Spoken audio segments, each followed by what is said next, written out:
Yes, so we're standing outside the Intercontinental Hotel here in Geneva, where that press conference has just taken place, set to make global headlines. That follows a press conference from the Chinese delegation yesterday evening here in Geneva. Also, we heard from the Chinese lead and Vice Premier He Lifeng. He talked last night about how we were going to hear the details today. We've heard lots of positive statements, how there were positive talks, mutually respectful talks, how the atmosphere was very candid, and we were waiting for the details today. He Lifeng said that last night we were going to get some good news, and that's been the case. We've heard of reductions of 115% on the tariffs, effectively down to 30%, in some cases 10% for 90 days. As you mentioned, that's been stipulated in the joint statement from the both sides. Now, we heard also from He Lifeng that these discussions are going to continue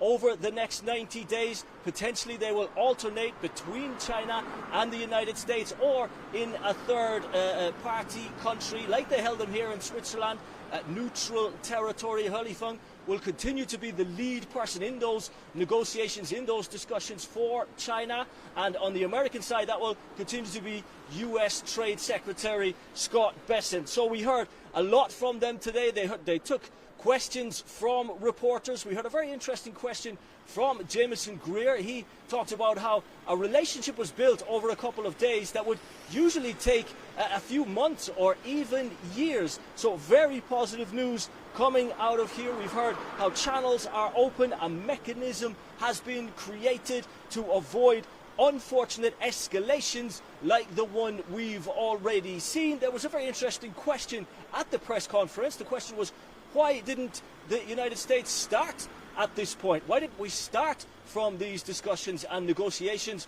rather than causing the kind of global turmoil that's been caused by the tariffs up to now?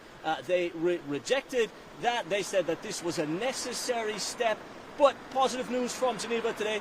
The lines of communication are open. The tariffs have been dropped. And for 90 days, we're going to see more negotiations to get to a deal between the two nations.